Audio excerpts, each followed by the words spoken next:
नमस्कार दोस्तों, इस वीडियो में आप यूपी टेट 2011 प्रश्न पत्र के हिंदी पार्ट का कंप्लीट पेपर सॉल्यूशन देखने जा रहे हैं। अगर आप यूपी टेट 2011 से लेकर के अब तक जितने भी यूपी टेट की परीक्षाएं हुई हैं सभी वर्षों को मिलाकर के सभी पेपर का कंप्लीट पेपर सॉल्यूशन डिटेल में देखना चाहते हैं तो इस वीडियो के बाद इस वीडियो का डिस्क्रिप्शन जरूर चेक करिएगा। और अगर आप चैनल पर पहली बार विजिट कर रहे हैं तो इसको सब्सक्राइब करते हुए बेल आइकन को जरूर प्रेस कर लीजिएगा। चलिए दोस्तों, आज के इस महत्वपूर्ण वीडियो को शुरू करते हैं। प्रश्न संख्या 31 से 33 के लिए यहाँ पर निर्देश दिए गए हैं। नीचे कुछ शब्द दिए गए हैं, उनमें प्रयुक्त उपसर्ग चुन करके लिखिए। उपसर्ग हमें बताना है इन शब्दों में। तो उपसर्ग क्या होता है, सबसे पहले इसके बारे में जान लेते हैं। किसी मूल शब्द के पहले जुड़ करके अगर उसका अर्थ बदल दे कोई शब्द तो उसे हम लोग उपसर्ग बोलते हैं। यानी कि यहां पर एक मूल शब्द होना अनिवार्य है और उससे पहले एक शब्द जुड़ेगा जिसे हम लोग उपसर्ग बोलेंगे। ठीक है, पहला 31 नंबर का प्रश्न देखिए, दिया गया है अपमान। अपमान में जो मूल शब्द है वो मान है और इससे पहले अप उपसर्ग जुड़ा हुआ है और अप उपसर्ग मान में जोड़ करके अपमान बना हुआ है। ठीक है, तो यहां पर देखिए हमसे उपसर्ग बोला गया था तो उपसर्ग क्या हो जाएगा, अप उपसर्ग लगा हुआ है। दिए गए विकल्प में देखिए ऑप्शन नंबर डी इसका बिल्कुल सटीक जवाब हो जाएगा। बढ़ते हैं अगले प्रश्न की तरफ। 32 नंबर का प्रश्न आप अपने स्क्रीन पर देख पा रहे होंगे। पूछा गया था दुर्वस्था। दुर्वस्था में उपसर्ग हमसे पूछा गया। ध्यान से देखिए, मैं आपसे बार बार बोल रहा हूं कि किसी भी शब्द में उपसर्ग पहचानने की सबसे अच्छी विधि यह है कि सबसे पहले आप मूल वर्ड को अलग कर लीजिए। तो दुर्वस्था में मूल वर्ड क्या है, मूल वर्ड है अवस्था और इसके पहले क्या लगा हुआ है, इसके पहले दुर लगा हुआ है और दुर प्लस अवस्था मिलकर के दुर्अवस्था बना हुआ है। ध्यान से देखिए, यहां पर देखिए चारों विकल्पों में अगर आप देखेंगे तो ये यहां पर मिसप्रिंट हुआ है, यहां पर नीचे हलंत लगेगा और ऑप्शन नंबर बी इसका बिल्कुल सटीक जवाब हो जाएगा। आप थोड़ा सा क्लियर और कर लीजिए कि ये बनता कैसे है। देखिए, दुर्अवस्था में जो दुर उपसर्ग लगा हुआ है, नीचे हलंत लगा हुआ है, इसका मतलब ये हुआ कि यहां पर जो र है वो र जो है वो स्वर रहित है। जैसा कि आप लोग जानते हैं कि किसी भी व्यंजन, जैसे कि र यहां पर व्यंजन है तो व्यंजन का उच्चारण स्वर की सहायता से ही होता है, स्वर की सहायता से होता है। ये आधा है, आधा कहने का मतलब कि इसमें स्वर नहीं है। और अवस्था का जो पहला वर्ण अ आता हुआ है, आ रहा है, ये स्वर है। अब इस र आधे में ये जब अ स्वर्ण मिलता है तो ये पूरा र में परिवर्तित हो जाता है। तो अब आधा जो र है वो पूरा र में परिवर्तित हो जाएगा और बाकी का ये अ तो कन्वर्ट हो गया ना, क्योंकि ये आधा र में कन्वर्ट होकर के पूरा र बना दिया। अब बाकी का बच गया वस्था, तो वहीं वस्था यहां पर आ गया है, तो यहां पर पूरा बन गया है दुर्वस्था। वहीं प्रश्न में हमसे पूछा गया था। ठीक है, तो इसमें कौन सा उपसर्ग लगा हुआ है, इसमें दुर उपसर्ग लगा हुआ है। दिए गए विकल्प में देखिए ऑप्शन नंबर बी इसका बिल्कुल सटीक जवाब हो जाएगा। यहां में स्प्रिंट था, नीचे हलंत होगा। ठीक है, उम्मीद करता हूं आपको समझ में आया होगा। चलिए बढ़ते हैं अगले प्रश्न की तरफ। 33 नंबर का प्रश्न आप अपने स्क्रीन पर देख पा रहे। पूछा गया था पराजय में उपसर्ग। तो देखिए यहां पर भी आपको सिंपली मूल शब्द छांटना है। तो मूल शब्द यहां पर जय है और उसके पहले क्या लगा हुआ है, उसके पहले परा लगा हुआ है। तो ये मूल शब्द हो गया और इससे पहले जो शब्द लगेगा उसे ही उपसर्ग बोलेंगे। तो यहां पर उपसर्ग क्या हो जाएगा, परा उपसर्ग हो जाएगा। दिए गए विकल्प में देखिए ऑप्शन नंबर सी इसका बिल्कुल सटीक जवाब हो जाएगा। अगला प्रश्न पूछा गया था द्विगु समास का उदाहरण है। द्विगु समास का उदाहरण हमसे पूछा जा रहा है। तो द्विगु समास की परिभाषा यह कहती है कि अगर समस्त पद में से प्रथम पद कोई संख्यावाचक विशेषण हो, यानी कि जो संख्या को रिप्रेजेंट करे, वहां पर द्विगु समास होगा। जैसे कि समस्त पद में जो पहला पद किसी संख्या को अगर रिप्रेजेंट करेगा तो वहां पर द्विगु समास हो जाएगा। देखिए माता पिता में पहला पद माता है, क्या कि ये किसी संख्या को दिखा रहा है, नहीं। यथाशक्ति में पहला पद यथा है, क्या ये किसी संख्या को दिखा रहा है, नहीं। पीतांबर में पहला पद पीत है, क्या ये किसी संख्या को दिखा रहा है, नहीं। नवग्रह में पहला पद नव है जो कि संख्या 9 को रिप्रेजेंट कर रहा है। यानी कि यहां पर द्विगु समास की परिभाषा जो कहती है कि प्रथम पद किसी संख्या को रिप्रेजेंट करते हुए होना चाहिए। तो ये ऑप्शन नंबर सी में दिया गया। 9 ग्रह का मतलब कि 9 ग्रह की बात की जा रही है, यहां पर प्रथम पद संख्यावाचक विशेषण है, तो ये हमारा द्विगु समास हो जाएगा। बाकी के विकल्पों पर भी एक बार चर्चा कर लेते हैं कि ये सब किसके उदाहरण है। पहला दिया गया माता पिता। यहां पर देखिए माता और पिता दोनों पद प्रधान है, दोनों पद प्रधान है और बीच में योजक चिन्ह, ये किसमें आता है, ये द्वंद्व समास में आता है। द्वंद्व समास में प्रथम पद और उत्तर पद दोनों प्रधान होता है। तो ये किसका उदाहरण हो जाएगा, ये द्वंद्व का हो जाएगा, ये द्वंद्व का उदाहरण है। ठीक है, उसके बाद से देखिए यथाशक्ति। तो यथा जो है वो एक अवयव है और अगर समस्त पद में प्रथम पद अगर अवयव हो तो वहां पर अव्ययी भाव समास हो जाता है। तो बी वाला किसका उदाहरण है, ये अव्ययी भाव समास का उदाहरण है। ठीक है, चौथे विकल्प की अगर बात करें तो चौथा विकल्प देखिए पीतांबर। इसमें पहला जो वर्ड है, प्रथम पद जो है वो पीत, जिसका मतलब होता है पीला, और दूसरा है अंबर। अंबर का मतलब होता है कपड़ा। ध्यान से देखिएगा, पहला पद दूसरे पद की विशेषता बता रहा है कि कपड़ा कैसा है, कपड़ा पीले रंग का है। तो जब प्रथम पद उत्तर पद की विशेषता बताए, यानी प्रथम पद विशेषण और उत्तर पद विशेष्य हो जाए, तो वहां पर कर्मधारय समास होता है। तो चौथे में कर्मधारय समास हो जाएगा। इसके अलावा पीतांबर भगवान श्री कृष्ण को भी बोला जाता है, यानी कि अगर ऐसा पद जिसमें समस्त पद में प्रथम पद और उत्तर पद अपना अलग अर्थ, अपना अर्थ खो दे, जैसे कि पीत का मतलब पीला और कपड़ा का मतलब अंबर का मतलब कपड़ा, अगर ये अपने अर्थ को खो दें और किसी तीसरे अर्थ में सेंस निकले, जैसे कि पीतांबर भगवान श्री कृष्ण को बोलते हैं, तो वहां पर बहुब्रीहि समास होगा। तो यहां पर आपका कर्मधारय समास भी होगा और बहुब्रीहि समास भी होगा। आपके मन में एक डाउट आ सकता है कि मान लीजिए हमें एक प्रश्न कि पीतांबर में कौन सा समास है और वहां पर दोनों विकल्प दिए गए हैं, तब हम किसे चुनेंगे। तो देखिए, जब भी इस प्रकार की कंडीशन आएगी तो हमेशा जो तवज्जो दी जाती है, प्रमुखता दी जाती है, वो बहुब्रीहि समास को दी जाती है। बहुब्रीहि समास को प्रथम प्राथमिकता दी जाती है, उसके बाद आप कर्मधारय समास पर जाएंगे। ठीक है, तो अगर पीतांबर में दोनों विकल्प दिए गए हैं तो आपको बहुब्रीहि समास को चुनना है।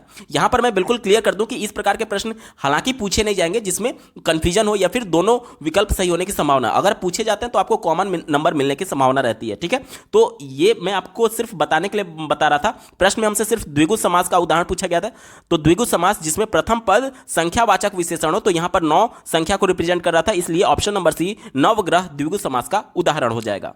अगला प्रश्न पूछा गया था, हिंदी किस लिपि में लिखी जाती है। तो हिंदी जो है वो देवनागरी लिपि में लिखी जाती है। ऑप्शन नंबर बी यहां पर बिल्कुल सटीक उत्तर हो जाएगा। भारतीय संविधान के आर्टिकल 343(1) में ये बातें मेंशन की गई है कि हिंदी भारत की राजभाषा होगी, जिसकी लिपि जो होगी वो देवनागरी होगी। ठीक है, तो हमारा उत्तर क्या हो जाएगा, ऑप्शन नंबर बी देवनागरी इसका बिल्कुल सटीक जवाब है। अगला प्रश्न पूछा गया था, सर्वनाम के कितने भेद होते हैं। तो सर्वनाम के टोटल 6 भेद होते हैं। उत्तर हो जाएगा ऑप्शन नंबर 1 6। कौन कौन से भेद होते हैं, पहला पुरुषवाचक सर्वनाम, दूसरा निश्चयवाचक सर्वनाम, तीसरा अनिश्चयवाचक सर्वनाम, चौथा प्रश्नवाचक सर्वनाम, पांचवा संबंधवाचक सर्वनाम और छठा निजवाचक सर्वनाम। टोटल 6 प्रकार होते हैं। विकल्प नंबर 1 सही उत्तर हो जाएगा। बात करेंगे प्रश्न संख्या 37 की, आकाश पाताल के बीच लगने वाला डैश का जो चिन्ह है उसे क्या कहा जाता है। तो इसे हम लोग योजक चिन्ह कहते हैं। क्या कहते हैं, योजक चिन्ह कहते हैं। दिए गए विकल्प में देखिए ऑप्शन नंबर सी इसका बिल्कुल सटीक जवाब हो जाएगा। जब दो विपरीत सेंस वाले वर्ड अगर एक साथ लिखे जाते हैं तो वहां पर हमेशा बीच में डैश का चिन्ह प्रयोग किया जाता है। जैसे देखिए, आकाश बिल्कुल ऊपर है और पाताल बिल्कुल नीचे है, तो यहां पर विरोध वाले चिन्ह शब्द हैं। इसी प्रकार से अगर मैं बोलूं दिन रात, तो दिन रात में भी आपका डैश चिन्ह लगा रहता है, जिसे हम लोग योजक चिन्ह बोलते हैं। इसके अलावा माता पिता में भी डैश चिन्ह लगा रहता है, तो यहां पर भी ये योजक चिन्ह होता है। तो प्रश्न हमसे सिर्फ इतना ही पूछा गया था कि डैश का चिन्ह जो है उसे लगने वाला चिन्ह क्या है, तो ये योजक चिन्ह है। बाकी के विकल्पों पर एक बार चर्चा कर लेते हैं।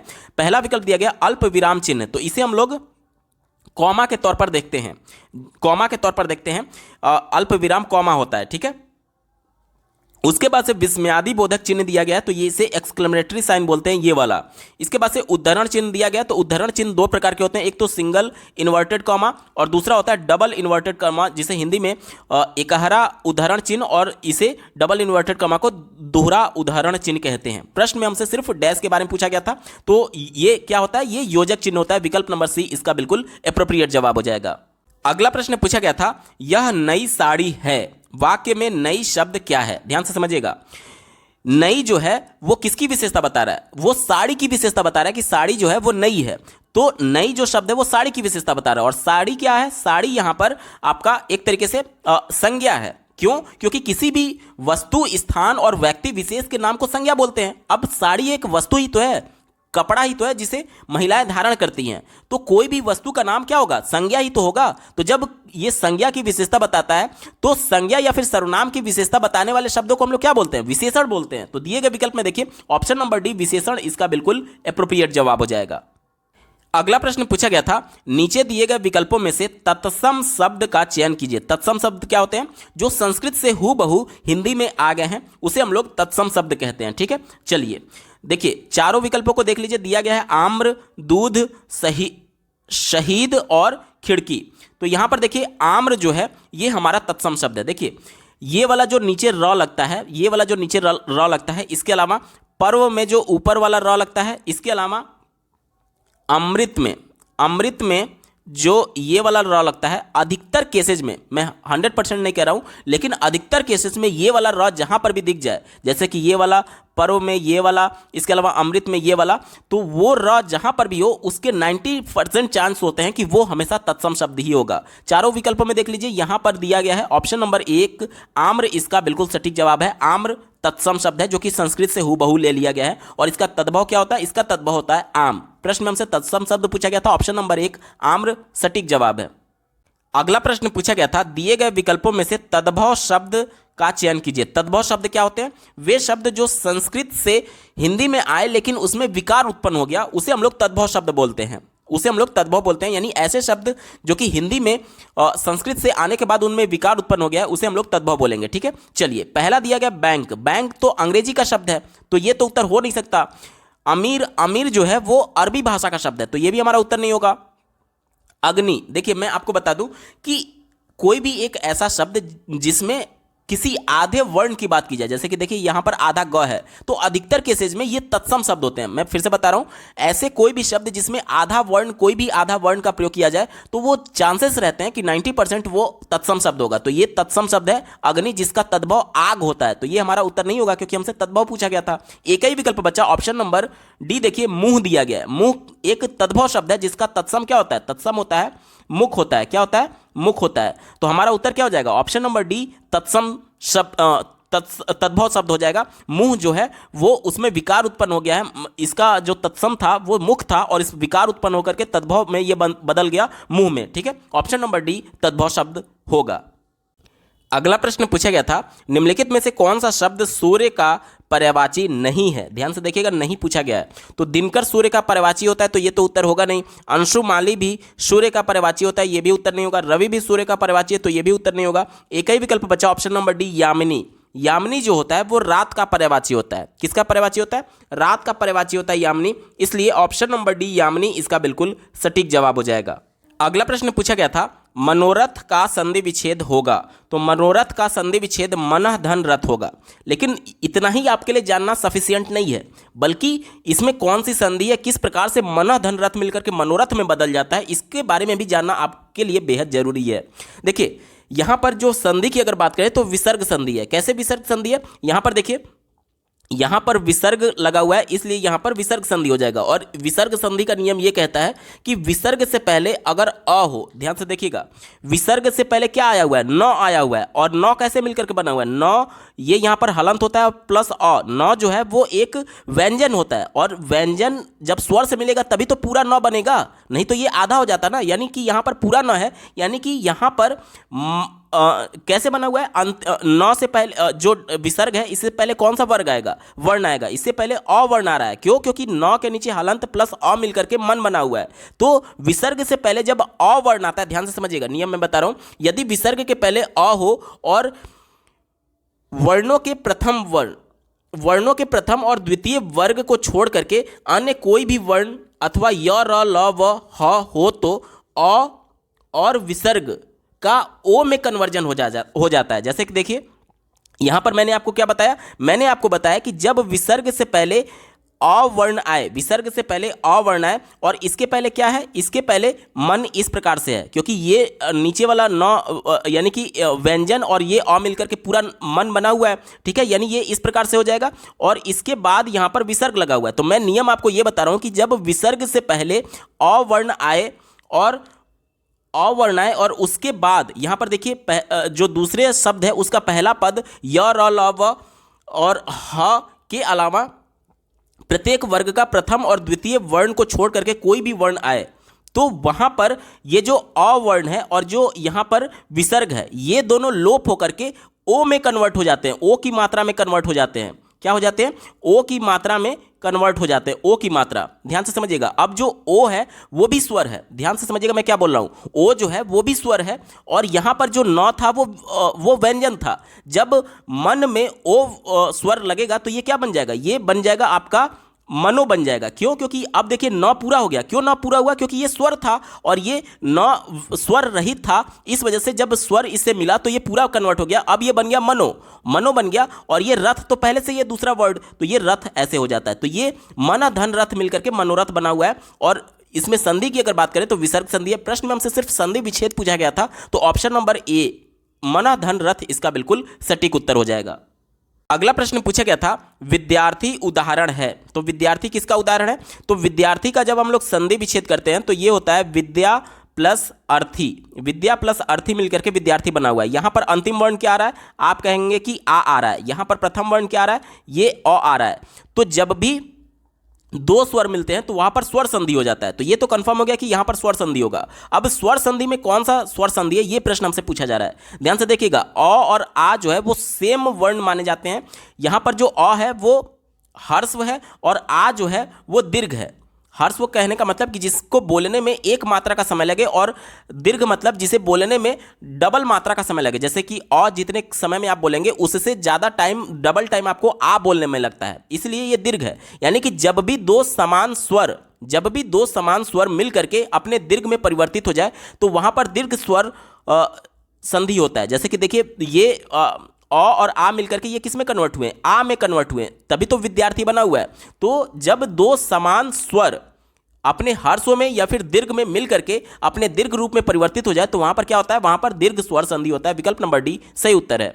अगला प्रश्न पूछा गया था दिग्भ्रम किसका उदाहरण है? तो दिग्भ्रम जो है वो व्यंजन संधि का उदाहरण है। किसका उदाहरण है? व्यंजन संधि इसका बिल्कुल सटीक जवाब हो जाएगा। देखिए, इसके थोड़े से डिटेल में और जाना चाहता हूं ताकि चीजें आपको बिल्कुल स्पष्ट हो। मैं चाहता हूं कि आप कोई भी चीज रटे नहीं, बल्कि चीजों को समझे, कैसे परिवर्तन होता है, व्यंजन संधि कैसे होता है, स्वर संधि कैसे होता है, ये सब चीजों को आप बेसिक इसके बारे में जाने। तो देखिए, दिग्भ्रम जो बनता है वो कैसे बनता है?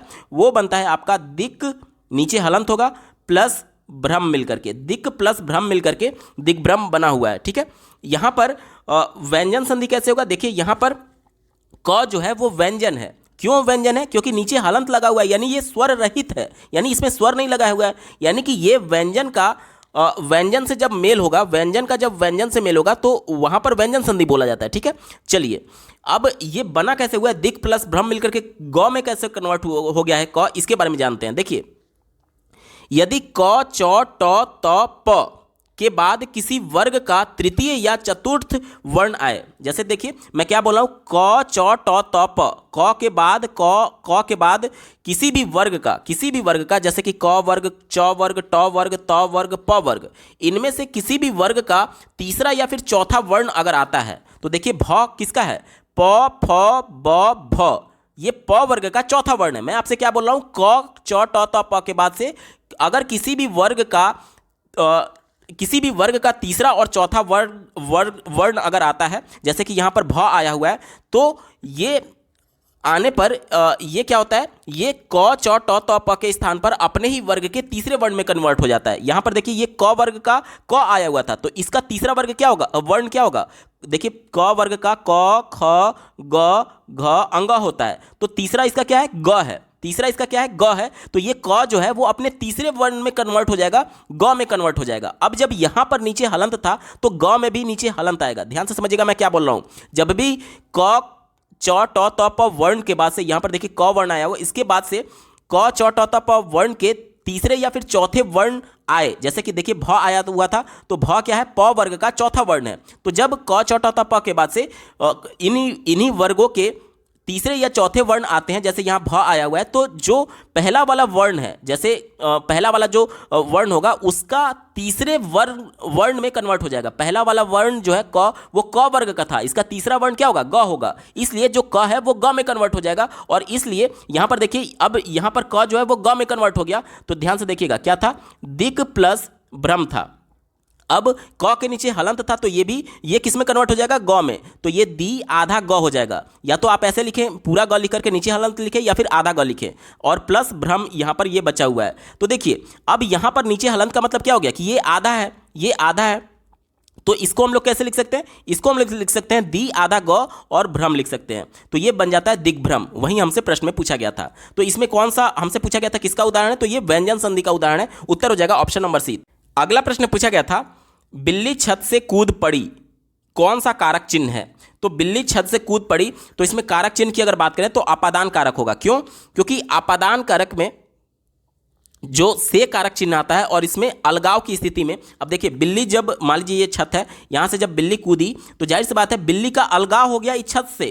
तो जब भी अलगाव वाले कंडीशन में से कारक चिन्ह है तो वहां पर अपादान कारक होता है। ऑप्शन नंबर डी इसका बिल्कुल सटीक जवाब हो जाएगा। इसी प्रकार से करण कारक में भी से या फिर के द्वारा या फिर के साथ कारक चिन्ह आता है। तो आपके मन में डाउट आएगा कि से में भी करण कारक में भी तो से आता है, तो क्या हम लोग उसको भी उत्तर लिख सकते हैं? नहीं लिख सकते। क्यों नहीं लिख सकते? क्योंकि वहां पर जो से आता है वो अलग होने की स्थिति नहीं होती है, लेकिन जो अपादान कारक होता है, जैसे कि पेड़ से पत्ते गिरते हैं तो पत्ता पेड़ से टूट करके गिर करके अलग हो गया, तो यहां पर भी से जो कारक चिन्ह है, पेड़ से पत्ते गिरते हैं तो यहां पर भी अपादान कारक होगा। क्यों? क्योंकि जब कोई एक वस्तु या फिर आदमी या फिर जीव किसी एक जगह से अलग हट रहा है, यानी कि अलगाव हो रहा है, जैसे बिल्ली के सेंस में यहां पर देख लीजिए ये जीव था, इस छत से कूदने की वजह से इसका अलगाव हो गया, उस छत से पृथक्करण हो गया, इसलिए यहां पर अपादान कारक होगा। ऑप्शन नंबर डी इसका बिल्कुल सटीक उत्तर होगा।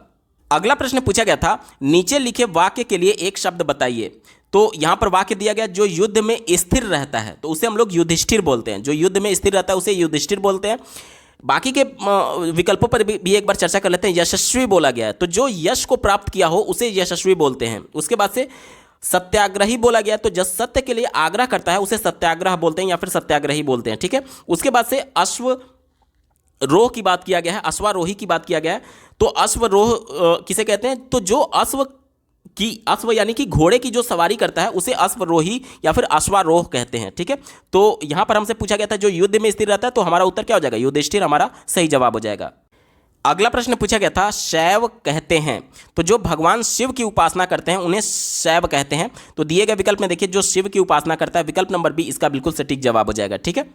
अगला प्रश्न पूछा गया था, वाचाल कहते हैं, तो जो बहुत ज्यादा बोलता है उसे हम लोग वाचाल बोलते हैं। दिए गए विकल्प में देखिए ऑप्शन नंबर सी बात की गई है, जो बहुत ज्यादा बोलता है। ऑप्शन नंबर सी इसका बिल्कुल सटीक उत्तर हो जाएगा। अगला प्रश्न पूछा गया था, श्याम धीरे धीरे चलता है, यहां पर धीरे धीरे शब्द क्या है? ध्यान से समझिएगा, यहां पर धीरे धीरे चलता है, धीरे धीरे किसकी विशेषता बता रही है? चलने की विशेषता बता रही है कि जो श्याम चल रहा है वो बहुत धीरे धीरे चल रहा है। यहां पर चलना क्या है? चलना क्रिया है। तो जो शब्द किसी क्रिया की विशेषता बताते हैं उसे हम लोग क्रिया विशेषण बोलते हैं। देखिए यहां पर विशेषता बता रहा है, इसलिए तो विशेषण तो होगा ही होगा, साथ ही साथ ये विशेषता किसकी बता रहा है? ये क्रिया की विशेषता बता रहा है, इसलिए इसे हम लोग क्रिया विशेषण बोलते हैं। दिए गए विकल्प में देखिए ऑप्शन नंबर बी इसका बिल्कुल सटीक उत्तर हो जाएगा। प्रश्न संख्या 50 से 52 के लिए यहां पर निर्देश दिए गए हैं। निम्नलिखित शब्दों में वर्तनी के अनुसार शुद्ध शब्द का चयन करिए। कौन सा सही वर्तनी में लिखा गया ये हमसे पूछा जा रहा है। ठीक है। तो 50वें प्रश्न में देखिए आनुषांगिक दिया गया, तो आनुषंगिक जो होता है ये इसका वर्तनी ये वाला सही है, बाकी ये आनुषांगिक गलत है, आनुषंगिक गलत है, आनुषंगिक ये भी गलत है। ठीक है दोस्तों, आपको लग रहा होगा कि पहला वाला विकल्प और चौथा वाला विकल्प बिल्कुल एक है, तो यहां पर टाइपिंग मिस्टेक है। यहां पर ये इस प्रकार से आनुषंगिक इस प्रकार से, ठीक है, तो ये वाला गलत होगा क्योंकि बड़ी की मात्रा नहीं होती है बल्कि आनुषांगिक में छोटी की मात्रा होती है। ऑप्शन नंबर एक सही उत्तर हो जाएगा। 51 नंबर का प्रश्न देखिए, अंताक्षरी दिया गया, तो अंताक्षरी नहीं होता है, अंत अक्षरी नहीं होता है, अंत अक्षरी नहीं होता है, अंत्याक्षरी होता है। तो ऑप्शन नंबर बी इसका बिल्कुल सटीक जवाब हो जाएगा। 52 वाले प्रश्न में देखिए सुषमा दिया गया है, सुषमा दिया गया है, तो इसमें क्या हो जाएगा? दिए गए विकल्प में देखिए सुषमा होता है, सुषमा होता है, तो ऑप्शन नंबर एक इसका बिल्कुल सटीक जवाब हो जाएगा। सी वाला सुषमा दिया गया ये गलत है, सुषमा दिया गया ये भी गलत है, सुषमा ये तो बिल्कुल ही गलत है। ऑप्शन नंबर एक इसका बिल्कुल सटीक उत्तर है। दोस्तों प्रश्न संख्या 53 से 55 के बीच में, 53 से 55 के बीच में यहां पर फिर से निर्देश दिए गए हैं। नीचे कुछ शब्द दिए गए हैं, प्रत्येक शब्द में प्रयुक्त प्रत्यय विकल्पों से चुनिए। प्रत्यय क्या होता है? प्रत्यय जो किसी मूल शब्द में अंत में जुड़ करके उसका अर्थ बदल देता है। ठीक है, किसी मूल शब्द के अंत में जुड़ करके अगर उस मूल शब्द का अर्थ बदल दे तो उसे हम लोग प्रत्यय बोलते हैं। तो देखिए दिया गया घुमक्कड़, तो यहां पर मूल शब्द जो है वो घूम है और इसमें अक्कड़ प्रत्यय लगा हुआ है। दिए गए विकल्प में देखिए ऑप्शन नंबर बी अक्कड़ इसका बिल्कुल सटीक जवाब हो जाएगा। 54 नंबर का प्रश्न दिया गया डिबिया, डिबिया दिया गया, तो इसमें प्रत्यय की पूछा गया है, तो इसमें ईया प्रत्यय लगा हुआ है। ऑप्शन नंबर ए यहां पर बिल्कुल सटीक उत्तर हो जाएगा। अगला प्रश्न पूछा गया है भिक्षुक में कौन सा प्रत्यय लगा हुआ है? तो भिक्षुक में हमारा उक प्रत्यय लगा हुआ है। क्या लगा हुआ है? उक प्रत्यय। देखिए भिक्षुक में छोटी उ की मात्रा होती है, तो इसलिए छोटा उ आएगा, हमारा उत्तर हो जाएगा ऑप्शन नंबर सी। अगला प्रश्न पूछा गया था निम्नलिखित में से कौन सा शब्द बादल का पर्यायवाची है? तो नीरद जो होता है वो बादल का पर्यायवाची होता है। दिए गए विकल्प में देखिए ऑप्शन नंबर एक नीरद इसका बिल्कुल सटीक जवाब हो जाएगा। अगला प्रश्न पूछा गया था, इंद्रियों को जीतने के लिए एक शब्द है। तो इंद्रियों को जीतने वाले के लिए जो शब्द प्रयोग किया जाता है उसे हम लोग जितेंद्रिय बोलते हैं। क्या बोलते हैं? जितेंद्रिय बोलते हैं। ऑप्शन नंबर डी यहां पर बिल्कुल सटीक उत्तर हो जाएगा। बात करेंगे प्रश्न संख्या 58 की। दिया गया है आहा आप आ गए, वाक्य में आहा शब्द है। तो यहां पर आहा शब्द जो है उसका लिंग पर कोई प्रभाव नहीं पड़ेगा। अगर यहां पर आने वाला कोई लड़की होगी या फिर लड़का होगा, उसके लिए भी हम लोग आहा शब्द का ही प्रयोग करेंगे। तो ये लिंग पर, वचन पर इसका कोई भी प्रभाव नहीं पड़ेगा। तो ऐसे शब्दों को हम लोग क्या बोलते हैं? अवयव बोलते हैं। तो दिए गए शब्द में, दिए गए विकल्प में देखिए ऑप्शन नंबर सी अवयव इसका बिल्कुल सटीक जवाब हो जाएगा। अगला प्रश्न पूछा गया था, निम्नलिखित में से पुल्लिंग शब्द कौन सा है? तो पुल्लिंग शब्द की बात की गई तो यहां पर पानी जो होता है वो पुल्लिंग शब्द होता है। ऑप्शन नंबर बी इसका बिल्कुल सटीक उत्तर हो जाएगा। अगला प्रश्न पूछा गया था, पवन का संधि विच्छेद है। तो पवन का संधि विच्छेद जो होता है वो पो धन अन होता है। ऑप्शन नंबर सी इसका बिल्कुल सटीक जवाब हो जाएगा। अब ये पो धन अन मिलकर के पवन कैसे बना, इसके बारे में थोड़ा सा बात कर लेते हैं। तो यहां पर अगर हम लोग संधि की बात करें तो यहां पर अयादि स्वर संधि है। इस स्वर संधि में की परिभाषा ये कहती है कि जब ए ओ और औ के बाद कोई भिन्न स्वर आए तो ए का आय में परिवर्तन हो जाता है, इसके बाद से ए का आय में, ओ का औ में और औ का आओ में परिवर्तन हो जाता है। ध्यान से समझिएगा मैं क्या बोल रहा हूं। मैं ये बोल रहा हूं कि जब भी देखिए, जब भी ए ओ और औ के बाद से कोई भी दूसरा स्वर आता है, इनके बाद से कोई भी दूसरा स्वर आएगा तो ए का जो है वो आय में परिवर्तन हो जाता है। किस में परिवर्तन हो जाता है? ये परिवर्तित हो जाता है आपका आय में। किसमें? आय में। और आय आने पर ये आय में परिवर्तित हो जाता है। किसमें? आय में। ठीक है, इसकी इसी प्रकार से देखिए, जब ओ आएगा तो ओ जो होता है वो परिवर्तित हो जाएगा आपका अव में। किसमें हो जाएगा? अव में। और औ आने पर ये किस में परिवर्तित हो जाएगा? ये परिवर्तित हो जाएगा आओ में। किस में हो जाएगा? आओ में। ध्यान से समझिएगा। अब देखिए, पो धन अन, यहां पर मैं लिख रहा हूं पो धन अन जब मिला तो यहां पर देखिए ओ की मात्रा है, पो में ओ की मात्रा है प्लस अ, ये दूसरा स्वर आ गया। तो जब मैंने आपको क्या बोला था, जब इसके बाद से कोई भी स्वर आएगा तो ये अ में कन्वर्ट हो जाएगा। तो देखिए, पो में जो ओ की मात्रा है इसको हटा दिया जाए तो क्या बचेगा? हमारा प बचेगा, हमारा प बचेगा। और इसके बाद से जो ओ की मात्रा है वो कन्वर्ट हो गया अ में, तो ये अ हो जाएगा। क्या हो जाएगा? अ हो जाएगा। और इसके अलावा क्या बचेगा? इसके अलावा हमारा बचेगा 9। इसके अलावा हमारा 9 बचेगा। ठीक है, तो देखिए प प्लस अ मिलकर के पूरा प कन्वर्ट हो जाएगा, क्योंकि ये स्वर रहित था और यहां पर स्वर मिल जाएगा तो ये पूरा प में कन्वर्ट हो जाएगा। इसके बाद व है और अंत में न है तो ये पवन में पूरा कन्वर्ट हो जाता है। तो इस प्रकार से हमारा पवन बना हुआ है। तो हमसे केवल इतना ही पूछा गया था कि पवन का संधि विच्छेद क्या होगा, तो इसका उत्तर हो जाएगा पो धन अन। दिए गए विकल्प में देखिए ऑप्शन नंबर सी इसका बिल्कुल सटीक उत्तर हो जाएगा। दोस्तों, यूपी टेट 2011 प्रश्न पत्र के हिंदी पार्ट का कंप्लीट पेपर सोल्यूशन आपने देखा। आपको ये वीडियो कैसा लगा कमेंट के माध्यम से जरूर बताइएगा, क्योंकि आपका एक कमेंट मुझे मोटिवेट करेगा ऐसे ही महत्वपूर्ण वीडियो लाने के संदर्भ में। अगर आप अभी तक जितने भी यूपी टेट के पेपर हुए हैं उन सबका कंप्लीट पेपर सोल्यूशन डिटेल में देखना चाहते हैं तो इस वीडियो के बाद इस वीडियो का डिस्क्रिप्शन जरूर चेक करिएगा। और अगर आप चैनल पर पहली बार विजिट कर रहे हैं तो इसको सब्सक्राइब करते हुए बेल आइकन को जरूर प्रेस कर लीजिएगा। इस वीडियो को देखने के लिए आपका बहुत बहुत धन्यवाद। भगवान करे आपका दिन शुभ हो।